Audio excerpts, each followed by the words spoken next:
Readings from A Course in Miracles, Lesson 66. My happiness and my function are one. You have surely noticed an emphasis throughout our recent lessons on the connection between fulfilling your function and achieving happiness. This is because you do not really see the connection. Yet there is more than just a connection between them. They are the same. Their forms are different, but their content is completely one.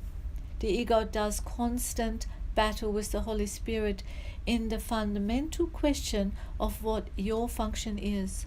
So does it do constant battle with the Holy Spirit about what your happiness is.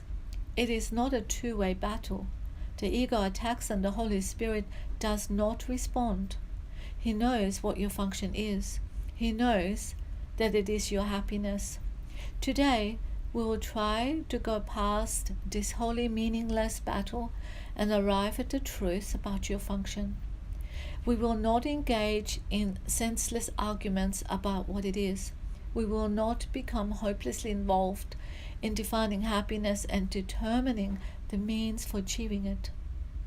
We will not indulge the ego by listening to its attacks on truth. We will merely be glad that we can find out what truth is. Our longer practice period today has its purpose your acceptance of the fact that not only is there a very real connection between the function God gave you and your happiness, but that they are actually identical. God gives you only happiness. Therefore, the function He gave you must be happiness, even if it appears to be different.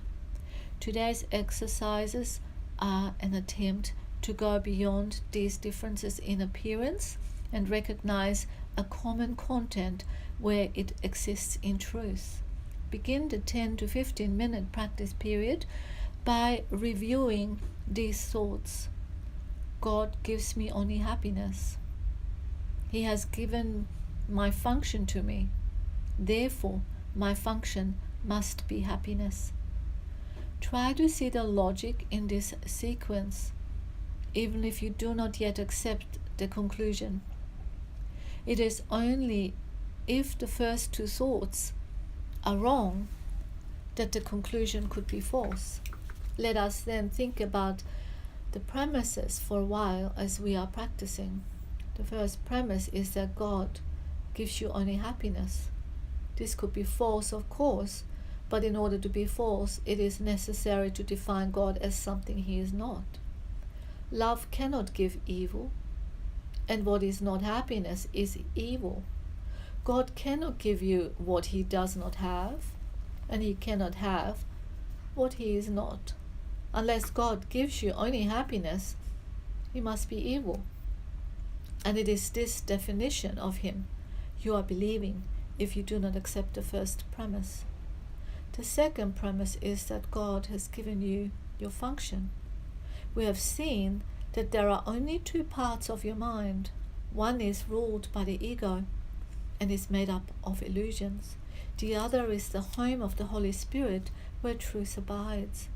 There are no other guides but these to choose between, and no other outcomes possible as a result of your choice but the fear that the ego always engenders and the love that the Holy Spirit always offers to replace it.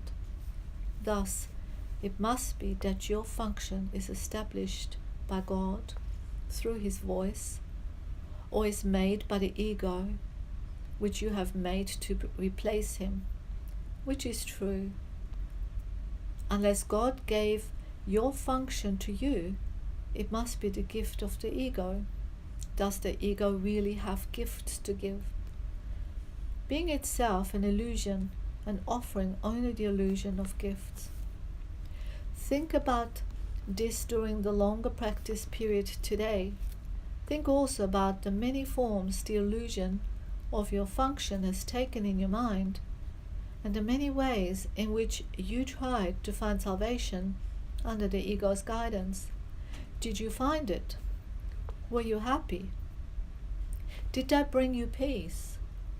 We need great honesty today. Remember the outcomes fairly and consider also whether it was ever reasonable to expect happiness from anything the ego ever proposed.